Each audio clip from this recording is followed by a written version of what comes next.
चालबाज की चल न सकी यहां न कोई चाल, आज उठाकर ले चला चालबाज को काल। अथ श्री महाभारत कथा।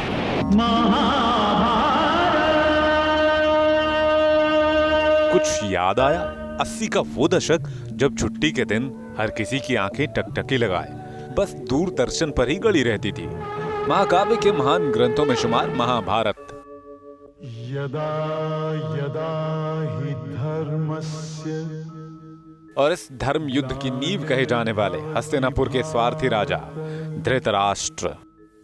मुझे ऐसा लग रहा है कि काल का हाथ धीरे धीरे मेरे मुकुट की ओर बढ़ रहा है और मेरे इन हाथों में इतनी शक्ति नहीं है कि मैं काल की कलाई को मोड़ दूं। अनसुनी कहानी के सफर में आज बात दूरदर्शन के चर्चित सीरियल बुनियाद और महाभारत से लोगों के दिलों में जगह बनाने वाले गिरिजा शंकर की।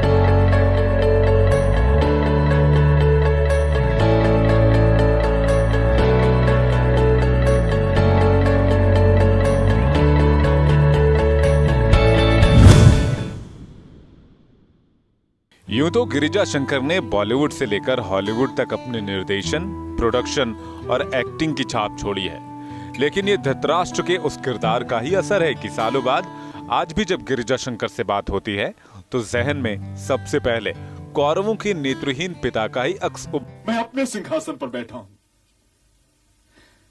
और इस पर मेरे उपरांत मेरे पुत्र दुर्योधन को बैठना चाहिए। एक कमजोर शासक, एक लाचार पिता, पुत्रों के मोह में पड़ा एक ऐसा पिता जिसने बेटे की नाजायज चाहत के आगे राजधर्म को ताक पर रख दिया।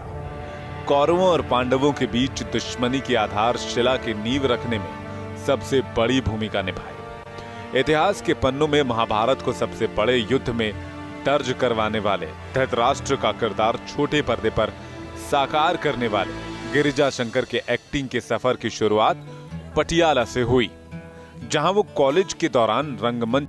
हर इंसान की कहानी की एक शुरुआत होती है, हमारी भी एक शुरुआत है। मेरा जन्म हुआ था राजस्थान के डिस्ट्रिक्ट श्री गंगानगर में। वहीं पर जो मेरी स्कूलिंग थी, मिडिल स्कूल के बाद फिर हम पंजाब आ गए। कॉलेज के दिनों में भले ही उनका नाता रंगमंच से जुड़ा, लेकिन एक्टिंग से लगाव की शुरुआत बचपन में रामलीला से ही हो गई थी। हर साल रामलीला होती है या हमारे स्कूल में कोई कल्चरल इवेंट होता था तो उसमें मैं कोशिश करता था कि मैं उसमें हिस्सा लूं। और एक बार तो ऐसा चांस भी हुआ था, चूँकि हमारे पिताजी म्युनिसिपल कॉर्पोरेशन के चेयरमैन भी थे और सब जानते थे हमें, तो वहाँ की रामलीला में भी छोटे से थे जब उस वक्त मैंने भाग लेने की कोशिश की थी। मुझे शौक था आर्ट्स और थिएटर और रंगमंच में पार्टिसिपेट करने का। जिन दिनों गिरिजा शंकर रंगमंच पर अभिनय का ककहरा सीख रहे थे, उन्हीं दिनों उनकी मुलाकात रंगमंच के कुम्दा कलाकार से हुई। वो मशहूर कलाकार थे हड़पाल टिवाना, जिन्होंने गिरिजा शंकर के अंदर अभिनय की भूख देखी और उन्हें एक्टिंग की बारीक। जीवन की यात्रा, ये जो आर्ट की और सिनेमा की और टेलीविज़न की यात्रा उस समय शुरू हुई जब मेरे उस्ताद, जो मेरे गुरु हैं हरपाल टिवाना, पंजाबी रंगमंच के बहुत ही बड़े दिग्गज स्तंभ हैं और उनकी बहुत देन है पंजाबी रंगमंच पे। उनके साथ मैंने थिएटर करना शुरू किया। 4-5 साल तक मैंने इतना थिएटर किया अपने उस थिएटर की रेपर्टरी में, पंजाब कला मंच में। जितने बढ़िया दुनिया के अच्छे प्लेस थे, चाहे वो हिंदी में हों, पंजाबी में हों, अंग्रेज़ी के अडेप्टेशंस हों, बहुत बहुत बहुत थिएटर किया। मीन्स लगातार 4 to 5 years I was in theatre, जिसको बोलते हैं eating theatre, sleeping theatre, breathing theatre, everything. उस वक्त मैं भी काफ़ी परेशान था कि इसके बाद क्या है। अभी तो क्योंकि पंजाब में रह के या पटियाला, चंडीगढ़ में रह के तो आप उतना ग्रो नहीं कर सकते जितना जाहिर है बॉम्बे जाके या नेशनल लेवल पे कर सकते हैं। कई साल थिएटर को देने के बावजूद तब गिरिजा शंकर अपने करियर की दिशा तय नहीं कर पा रहे थे। ऊंची कदकाठी और शानदार पर्सनालिटी की वजह से उन्होंने इंडियन आर्मी और एयरफोर्स ज्वाइन करने का मन बनाया, लेकिन बढ़ती उम्र उनके इरादों में आड़े आ गई। उनका सिलेक्शन नहीं और तब गिरिजा शंकर ने अपनी जिंदगी एक्टिंग को समर्पित कर दी। मुझे शौक था फोर्सेस में जाने का और I wanted to be there, लेकिन डिफेंस एकेडमी की कुछ क्राइटेरिया होता है, कुछ एज फैक्टर होता है। तो उस समय मैंने सोचा कि चलिए एनडीए नहीं कर पाऊंगा तो मैं किसी तरीके से इंडियन एयरफोर्स में चला जाऊंगा। उस वक्त जब मैं सिलेक्ट हुआ वो दौर था कि मैं कोशिश कर रहा था कि या इधर जाऊं, national school of drama Delhi में जाऊं, वहाँ भी अप्लाई किया, वहाँ भी एडमिशन मेरा आ गया। फिर फिल्म इंस्टीट्यूट, टेलीविज़न इंस्टीट्यूट जो पुणे में है, FTII, वहाँ भी मैंने अप्लाई किया, वहाँ भी एडमिशन आ गया। उस वक्त BA कर रहा था, जैसे ग्रेजुएशन चल रही थी, और मैंने सोचा कि नहीं। FTII पुणे और दिल्ली स्कूल ऑफ ड्रामा में सिलेक्शन होने के बावजूद गिरिजा शंकर ने पढ़ाई को तवज्जो दी।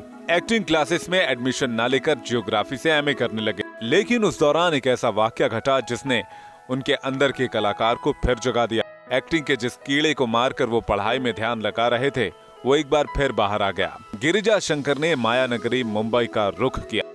वाकई गल तो उदों ही बढ़नी है जदों इस पर्ची ते उस मालिक की मोहर लगनी है।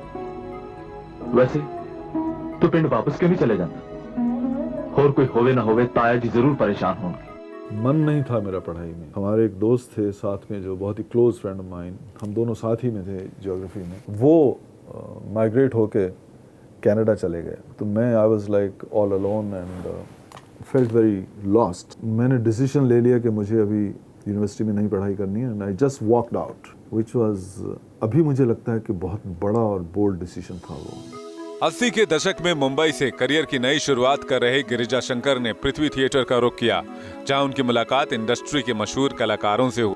आलोकनाथ, ओमपुरी, नसीरुद्दीन शाह और राज बब्बर जैसे उम्दा कलाकारों के साथ थिएटर कर अपने अभिनय को निखारा। मेरे सीनियर्स थे, जैसे सीनियर थिएटर के एक्टर्स थे उस वक्त, नसीरुद्दीन शाह थे, राज बब्बर थे, ओमपुरी साहब थे। वो भी उस समय उस वहाँ पर थिएटर भी कर रहे थे और फिल्म्स भी कर रहे थे। तो उनके थिएटर ग्रुप्स थे उनके, जो वहाँ उनके साथ मिलके हमने थिएटर करना शुरू कर दिया। थिएटर के साथ साथ संघर्ष का दौर चलता रहा। काम की तलाश में गिरिजा शंकर सभी बड़े निर्माता निर्देशक के ऑफिस के चक्कर काटते रहे, उन्हें अपनी लिखी कहानियां सुनाते रहे और थिएटर देखने का न्योता देते। अपनी पिक्चर्स लेके प्रोड्यूसर्स के पास जाना और उनको कहना कि हमारा प्ले है, हमारा थिएटर हम कर रहे हैं, रंगमंच पे आके देखें, ताकि वो हमें शायद पसंद करें तो हमें चांस दे दें। बस उसी वक्त 2-3 साल बीत गए इस प्रक्रिया को और इस करते करते, लेकिन कहीं से ऐसा कुछ रिस्पांस नहीं मिला अच्छा पॉजिटिव। संघर्ष का ये सफर 3 साल तक चला। हीरो बनने का ख्वाब संजोए हुए गिरिजा शंकर को पहला बड़ा ब्रेक फिल्म में तो नहीं मिल सका, लेकिन साल 1986 में रमेश सिप्पी के निर्देशन में बने चर्चित सीरियल बुनियाद ने उन्हें पहचान जरूर। हवेली राम के बड़े भाई के किरदार के साथ शन्नू के पति के रूप में गिरिजा शंकर ने दर्शकों के दिल में जगह बना ली। किया है जी, पूछने की कोई बात ही नहीं है। लोग तो कहते हैं जादूगरनी है वो खसमा नुखानी लाजवंती। ऐसा जादू डाला हवेली पर कि ये बाबूजी के बुलाने के बाद भी 4 घंटे और पड़ा रहा उसकी बाहों में। जो मन में आए वही नहीं कह दिया जाता है प्राजी, और जो तेरे मन में आए वो तू कर जरूर सकता है। सबसे पहला जो मैंने सीरियल एक्चुअली किया था उसका नाम था तितलियां, वो दूरदर्शन पे रिलीज हुआ था। उसके बाद जो शूट किया उसका नाम था किस्सा शांति का। लेकिन जो मेजर ब्रेक थ्रू कह लीजिए या रिकग्निशन कह लीजिए एज एन एक्टर, वो मिला बुनियाद से। कृष्णा सोपती जी थी, उनका एक नावल था, उनके ऊपर बेस्ड था, और मनोहर श्याम जोशी जी ने इनके डायलॉग और सब स्क्रीन प्ले वगैरह लिखा था, बहुत अच्छा था। बुनियाद एक ऐसी फैमिली की कहानी थी जो पार्टीशन के समय पाकिस्तान से हिंदुस्तान आई थी, which was like a symbolic family, क्योंकि ऐसी बहुत सारी फैमिलीज आई थी। एंड उस फैमिली में मैंने बड़े भाई का रोल किया था। बुनियाद जैसे बड़े सीरियल में काम करने के बाद गिरिजा शंकर ने फिर पीछे मुड़कर नहीं देखा। साल 1988 में वो एक बार फिर सुर्खियों में आए। इस बार उन्हें चर्चा में लाने की वजह बना महाभारत। महाराज धृतराष्ट्र की जय। हस्तिनापुर के नेत्रहीन राजा धृतराष्ट्र के किरदार में कुछ यूं मशहूर हुए कि हर जगह उनकी चर्चाएं होने लगी। आप पांडवों को सकुशल रहने के साथ साथ उनका इंद्रप्रस्थ उन्हें लौटा दीजिए। हाँ महाराज, यदि वो स्वयं आया होता तो मैं अपने हाथों से इंद्रप्रस्थ का राज मुकुट उसके शीश पर रखकर उसे आशीर्वाद देता, परंतु उसने अपने ज्येष्ठ पिता के पास अपना दूत भेजा है। इसलिए मुझे सोचना पड़ेगा विदुर कि मैं प्रिय युधिष्ठिर के दूत को क्या उत्तर दूं? जब महाभारत का रोल मुझे ऑफर हुआ तो उस वक्त उनकी कास्टिंग चल रही थी, क्योंकि चोपड़ा साहब, डॉक्टर राही मासूम रजा, सतीश भटनागर, जितने भी उस वक्त टीम थे, बड़े बड़े दिग्गज विद्वान लोग जो महाभारत की टीम में थे, वो सब देखते थे बुनियाद। और बुनियाद को देखने के बाद जब वो कास्टिंग कर रहे थे महाभारत की, तो उन्होंने सोचा कि ये जो रोल है, ये जो धृतराष्ट्र का रोल है, तो मुझे जब बुलाया गया तो उन्होंने मुझे कहा कि ऐसे ऐसे एक्सप्लेन किया कि ऐसे ऐसे हम ये महाभारत बना रहे हैं और हम चाहते हैं कि आप इसमें रोल करें और ये रोल करें। मैं उस वक्त थोड़ा सा, क्योंकि समझा नहीं, मैंने कहा ये रोल तो उस वक्त, क्योंकि इसके बारे में, क्योंकि धृतराष्ट्र के बारे में ज़्यादातर लोग कुछ जानते नहीं, मुझे थोड़ा सोचने का समय चाहिए था कि ये रोल क्या है, मैं करूं या नहीं करूं। और मैंने कहा भी चोपड़ा साहब से कि क्यों नहीं मुझे आप दूसरे रोल देते जो बहुत मतलब मेरी एज ग्रुप के हैं, जैसे युधिष्ठिर है, कर्ण है, अर्जुन है, दुर्योधन है, जो बहुत हीरोज़ हैं। लेकिन उन्होंने मुस्कुरा के कहा नहीं, ये रोल जो है उन सब से अलग है और हम चाहते हैं कि आप ये रोल करें। तो उन्होंने मुझे उस वक्त जो महाभारत जिसके ऊपर बेस करके शुरुआत की थी, वो किताब दी उन्होंने, वो पूरा एपिक एक ग्रंथ था, वो उन्होंने दिया और उन्होंने बोला आप इसको पढ़ें। तो जब मैंने पढ़ना शुरू किया तो अचानक मुझे लगा कि नहीं, ये कैरेक्टर जो है द मेजर कैरेक्टर है, मेन कैरेक्टर है, और सबसे इंटरेस्टिंग बात यह है कि इट्स वेरी डिफिकल्ट। सो मैंने यस कर दिया, मैंने कहा नहीं, okay, I will do this. उस समय धृतराष्ट्र की फैन फॉलोइंग देखते ही बनती थी। कौरवों और पांडवों में धर्म संकट की स्थिति पैदा कर अपने स्वार्थी स्वभाव की वजह से दर्शकों में उनकी एक अलग पहचान बनी। पुत्र मोह का रोगी हूँ, उसकी हठें पूरी करता रहता हूँ, परंतु वो पांडवों को युद्ध में हराना चाहता है। मैं उसकी ये हठ कैसे पूरी करूँ? उस दौरान घटे वो अनसुने किस्से गिरिजा शंकर आज भी बड़े शौक से बताते हैं। तो एक बार ऐसे हुआ कि मैं ट्रैवल कर रहा था, संडे सुबह घर से निकले और एयरपोर्ट पहुंच गए। तो जैसे पहुंचे तो मैं चेक इन काउंटर पे गया, तो जो सामने साहब बैठे थे उन्होंने बोला साहब चेक इन तो कर दिया, लेकिन बोले फ़्लाइट लेट है। तो मैंने यूँ ही कैजुअली पूछा क्यों लेट है? उन्होंने बोला सर आपकी वजह से लेट है। मैंने सोचा मेरी वजह से क्यों लेट है, मैं तो वक्त पे आ गया हूँ, मैं तो वक्त से पहले आ गया हूँ, 1 घंटा पहले आना होता है, मैं तो 1.25 घंटा पहले आ गया हूँ। बोला ये वजह नहीं है, पीछे महाभारत चल रहा है और जो पोर्टर हैं जिनको सामान आपका उठा के और जाके एयरपोर्ट अपना एरोप्लेन तक रखना है, वो सब महाभारत देख रहे हैं। अब आहिस्ता आहिस्ता वो महाभारत भी देख रहे हैं और काम भी कर रहे हैं, इसलिए गो स्लो है, मतलब वर्क स्लो चल रहा है। तो इसके लिए फ़्लाइट जो है लेट जाएगी, क्योंकि सामान जब तक चढ़ेगा नहीं ऊपर बोर्ड पे तो फ़्लाइट जा नहीं सकती। करीब 3 साल चली महाभारत की शूटिंग के दौरान वो ऐतिहासिक डायलॉग्स गिरिजा शंकर को आज भी बखूबी याद हैं। अपने पुत्रों की मौत की अफवाह सुनने के बाद धृतराष्ट्र ने कुछ यूं मामा शकुनी को डांटा था, जिसे सालों बाद आज भी याद कर वो अतीत में खो जाते हैं। नहीं भ्राता शकुनी, वो भवन आपने बनवाया था और इसलिए बनवाया था ताकि वो उसमें जलकर भस्म हो जाए। मैं ये तो अवश्य चाहता था कि मेरा दुर्योधन राज सिंहासन पर विराजमान हो, लेकिन मैं उसका यह सिंहासन पांडु पुत्रों की शवों पर नहीं रखना चाहता था। आप इस समय मेरे कक्ष से चले जाओ भ्राता शकुनी। मैं पांडु पुत्रों की मृत्यु पर शोक प्रकट करना चाहता हूँ, लेकिन मैं ये नहीं चाहता कि कोई देखे कि धृतराष्ट्र की इन आंखों में आंसू भी है। धारावाहिकों में अपने अलग अलग किरदारों से फेमस हो रहे गिरिजा शंकर फिल्मों में भी दिखते रहे। फिल्म के लिए ये उनकी चाहत ही थी कि साल 1984 में उन्होंने फिल्म अब आएगा मजा को डायरेक्टर पंकज परासर के साथ मिलकर प्रोड्यूस की।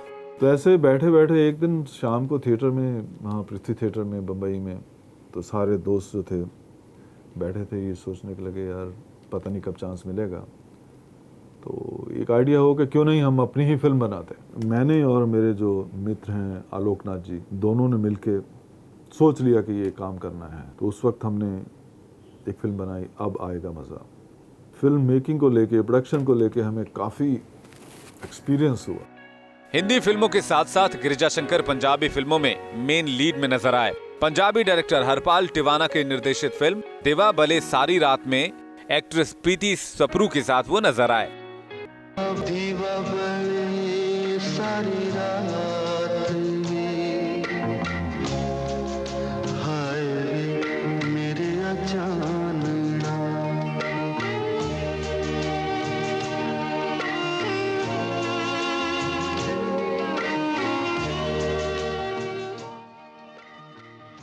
पंजाबी सिनेमा से मेरा एक्चुअली संबंध बहुत पुराना है, 87 से ही।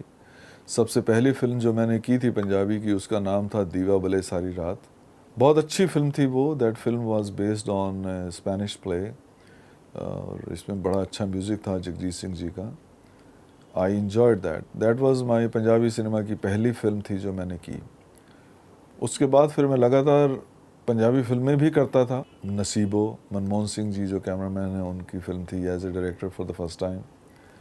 देन मेला की, बागी की। इसके अलावा हनीमून, शिवा, जुर्म, भ्रष्टाचार, प्रतिज्ञा, मौत की सजा, तुमसे अच्छा कौन है, ख्वाब जैसी फिल्मों में कभी पुलिस इंस्पेक्टर के रोल में नियम कानून का पाठ पढ़ाते दिखे, तो कभी नेता बन राजनीति करते नजर आए। इसके साथ ही गिरिजा शंकर, सरबंस दानी गुरु गोविंद सिंह, नसीबो, ऊंचा दर बाबे नानक दा, मेला, बागी, अपन फिर मिलेंगे जैसी पंजाबी हिट फिल्मों में अलग अलग किरदार में नजर आए। इस तरह मैं हर साल 1-2 फिल्में पंजाबी की कर लेता हूँ। जैसे अभी रिसेंटली मेरी फिल्म रिलीज़ हुई है फरार, 5-6 महीने पहले फरार रिलीज़ हुई। फरार इज़ गिप्पी गरेवाल के साथ थी। वो सारी हमने अमेरिका में शूट की थी, हॉलीवुड के अंदर। That was a very good film. उससे पहले मैंने गद्दार की थी जो हरभजन मान के साथ थी। उसके पहले योद्धा की थी। तो कुल मिला के पंजाबी सिनेमा में मैंने काफ़ी अच्छी फिल्में की। गिरिजा शंकर की कामयाबी की दास्तान यही खत्म नहीं होती। बॉलीवुड के साथ साथ इन्होंने हॉलीवुड में भी अपनी एक्टिंग का लोहा मनवाया। इंग्लिश फिल्म डिवाइन लवर, नाइट हिना, ब्लैक रशियन में गिरिजा शंकर विदेशी लुक में नजर आए। फिल्म बनाना ब्रदर्स के निर्माता निर्देशक गिरिजा शंकर ही हैं। एक अंग्रेजी की फिल्म बनाई हमने, उसका नाम था Banana Brothers. That was shot in America and I directed and produced it. I never plan but it happened. जैसे मैं वहाँ गया तो हमारे एक दोस्त हैं, वो फिल्म बना रहे थे द राइजिंग शोर्स, तो उसमें मैंने काम किया। फिर एक और फिल्म बनी द नाइट ऑफ हैना, वो भी बहुत अच्छी फिल्म थी, उसमें भी मैंने काम किया। तो इस तरह से कुछ फिल्मों में काम किया and at the same time I produced and directed this Banana Brothers which was again a very good experience for me as well as a director also. तो आहिस्ता आहिस्ता वहाँ उनका जो वर्क कल्चर था समझ में आया और वहाँ काम करना शुरू किया। फिल्मों के सफर में अलग अलग किरदारों के साथ अर्धशतक पार कर चुके गिरिजा शंकर हाल ही में पंजाबी फिल्म गद्दार और सिप्पी ग्रेवाल की फिल्म फरार में एक्टिंग करते दिखे। तो वहीं छोटे पर्दे की एक चर्चित सीरियल उतरन में आकाश के मामा के किरदार में वो नजर आए। एक हंसते खेलते परिवार के साथ जीवन गुजार रहे गिरिजा शंकर अपनी कामयाबी का श्रेय अपने साथी कलाकारों और माता पिता को देते हैं। फैमिली के साथ लॉन्ग ड्राइव पर जाना, फिल्में देखना और खाली समय में फोटोग्राफी करना इनके शौक में शुमार है। रंगमंच की दुनिया से सफर शुरू किया और हिंदी फिल्मों से लेकर सीरियल तक में अपनी पहचान बनाई। बॉलीवुड से लेकर हॉलीवुड तक पहचान बनाने वाले गिरिजा शंकर का सफर आज भी जारी है। आज भी वो उसी शिद्दत से काम को लेते हैं। उम्र के इस पड़ाव पर भी काम के लिए उनका लगन देखते ही बनता है। बहुत कुछ कर गुजरने की चाह आज भी इनमें बाकी है।